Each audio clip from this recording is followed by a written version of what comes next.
First of all, thank you, Energy North, for the invitation to be here. It's an honor for me to be in Scotland to get more to know about Scottish energy problems, challenges, opportunities, as how you like to call it.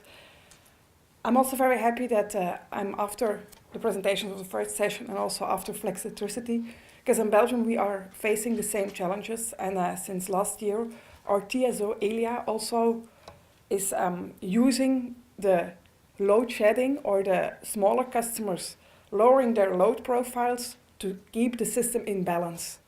We call it our 3DP, so it's a tertiary reserve and dynamic profiling. So, and there we have also aggregators like Flexitricity that are combining aggregation, doing aggregation of small customers also on DSO level, because the TSO customers are also involved in other commercial offerings, products, services from the TSO. And now also the DSO parties can actively help the system to keep it in balance while they changing their load profile regarding the demand of the system. It's very nice to see it happening. In 2014 there was 50 megawatt contracted. In 2015 it will be 100 megawatt. So we are also looking to those opportunities. It's also very useful to come after a speaker like Ofgem, because now you have an idea what a smart grid is about. So I'm happy to introduce you some European initiatives that are working about the smart grid topic. This gives an overview of what is going around in Europe around smart grids. It's a heat map of projects. The heat map is a result of the database research of the European Commission from GRC, so the Joint Research Center, in cooperation with the DG Energy. Here you can see there are lots of projects going on, lots of euros of pounds are invested in it and coming from different origins. So it's not only regional or national fundings or European fundings, it are also private investments. And it's not new, the smart grids topic. It's going around since 2002. One of the European initiatives also regarding master students, academic students, university level you could say, but also startups creating economic value for Europe regarding the smart grids topics or regarding broader energy topics. In the KIC Energy, 6 regions were elected to be a center of expertise regarding a specific topic. In the Benelux, we have the smart cities, or as a complex name, intelligent and energy efficient buildings and cities. In Spain, they work around renewables. In France, they work around nuclear and also energy efficiency. In Germany, they take care of the topic chemical fuels. In Poland, clean coal. And in Sweden, the smart grids on transmission level and also storage topics. So they develop a combined master cycle all over Europe. And so they send also students over for a 3-month, 6-month educational program. So it would be nice if also Scotland can be integrated in this program, then we can exchange knowledge that is here, as I experienced since the last hours also. They also have a call for projects, because they really want to stimulate in entrepreneurship in the energy topics. And since last week there is an innovation call open. It's a European initiative, so don't hesitate to ask for more information if you are interested in participating in it. It's also transnational, just like the ENET, but a different focus, different topic. They also give support in realizing, like the SME asked in former session. They can help you also, but I know it is a long and a hard way sometimes to get involved, to get interacted in the different systems. From Benelux participation in the KIC Energy, it is Energyville as a Flemish Belgian partner. And Energyville is one of our founding fathers as Smart Grid Flanders also. So it is a cooperation between the Catholic University of Leuven, so a real academic university, and a research institute, VITO. Maybe some of you can know it already. And they focus on those 4 topics regarding the smart grids, you could also say, regarding the intelligent cities, regarding the intelligent smart end users of electricity. So they focus on interfaces for electrical storage. They don't develop new battery systems, but just the interface with the grid. Also the optimization of the thermal energy systems, so also the geothermal systems, the heat pumps, they also take care of that.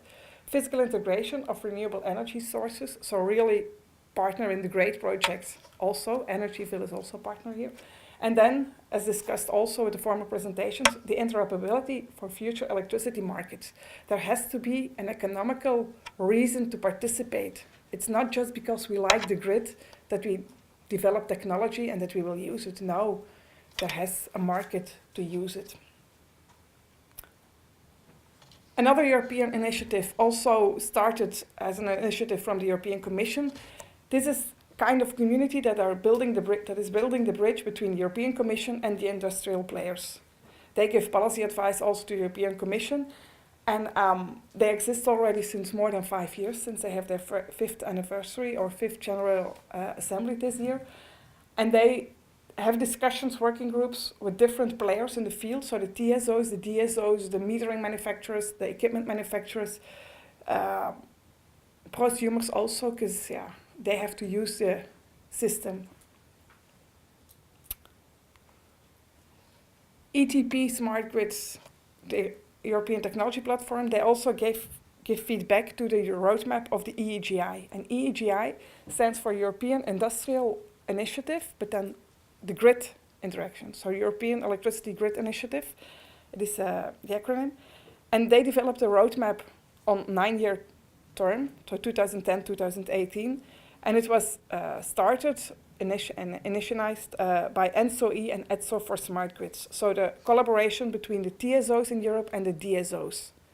And it's nice to notice also the difference. Here we call about DSOs, the distributed system operations, and here Ofgem, I heard them call DNO. It's a nice change in mind if you call it a network operator or a system operator.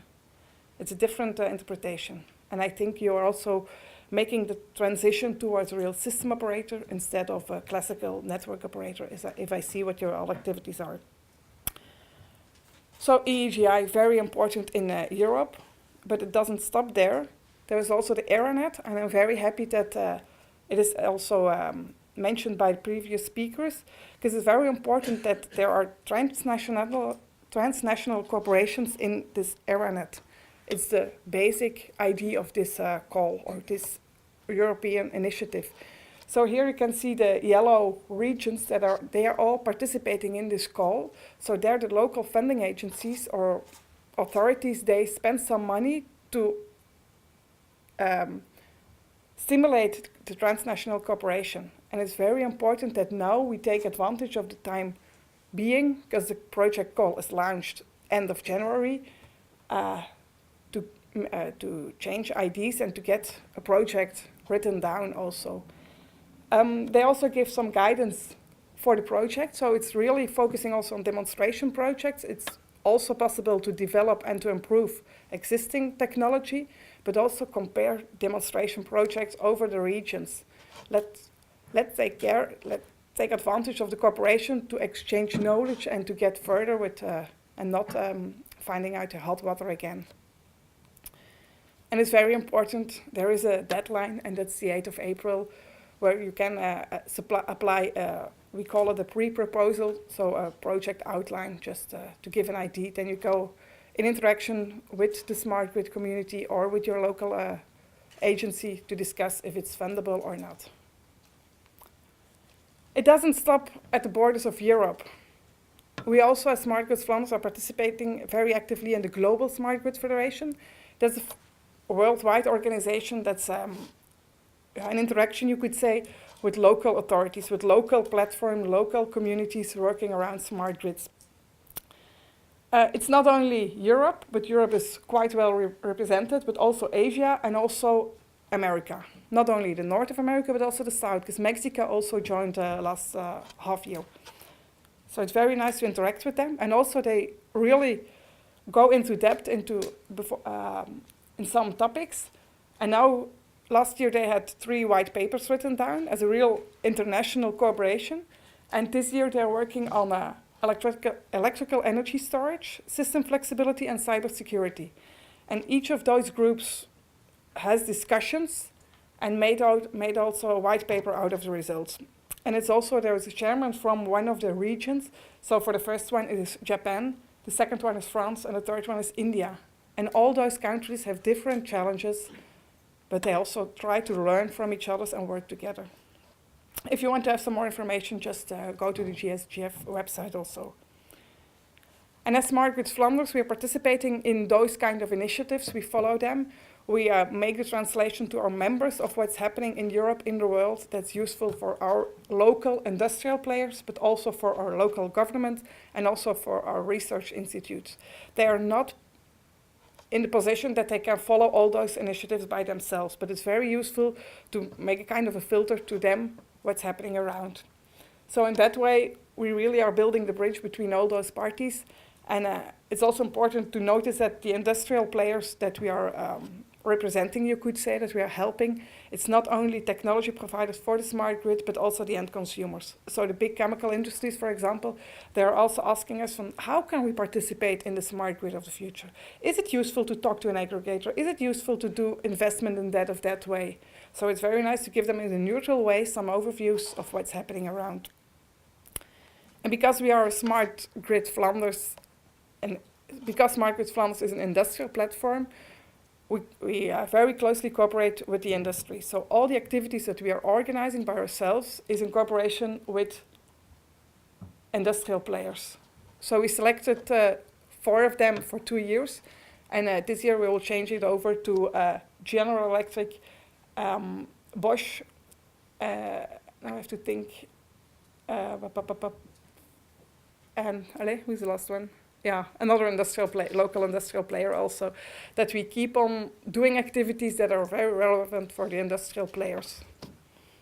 And also we have a smart grid school that's a 3-day training where we have 50 to 70 participants every day that are learning and exchanging knowledge as a network and also building further on the network of the future. Not only their personal network, but also their electricity network. In case you have some problems or questions afterwards, please don't hesitate to contact me. Thank you.